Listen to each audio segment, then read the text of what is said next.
Revue de presse présentée par Elhadji Malick Ndiaye, exactement 7h35, la seconde édition de ce bloc d'infos qui démarre avec quelques minutes de retard quand même. Bonjour, Adjaratou Issegno. Bonjour, Maria. Nous sommes le mardi 18 janvier 2022 et on démarre cette seconde édition avec la rentrée solennelle des cours des tribunaux. Prévu aujourd'hui sous le thème justice et conflits fonciers, application de la loi sur le domaine national, les litiges fonciers qui continuent de préoccuper les acteurs malgré la loi et la réforme foncière de l'avis de Mamadou Mbalo, expert foncier à Sicodev Africa. Il faut relancer et mettre en œuvre les conclusions de la réforme pour donc mettre un terme à ces nombreux conflits notés sur l'étendue du territoire. On l'écoute avec Amadou Moustapha Dia. C'est une thématique qui reflète en réalité le contexte actuel sénégalais, marqué du sceau donc de la recrudescence des conflits fonciers. Donc c'est en cela que le président de la République a choisi avec ses homologues du Conseil supérieur de la magistrature d'orienter la thématique de demain sur cette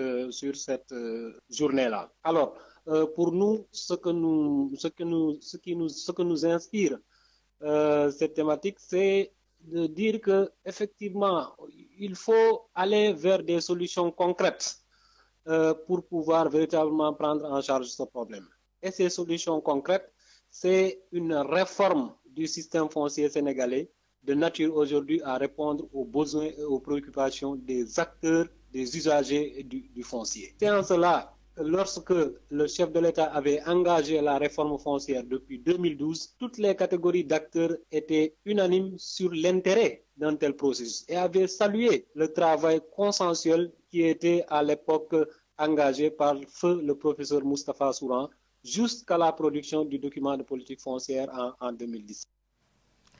Vous l'entendrez plus largement sur cette thématique. Il sera tout à l'heure notre invité. Conflit foncier un peu partout. L'exemple de la région de Saint-Louis qui enregistre plusieurs cas de litige foncier depuis 2006. Phénomène d'accaparement des terres qu'on a noté à Mbane puis à Fanaï où des affrontements ont même causé la mort de 2 personnes. Il y a également le cas de la commune de Nit.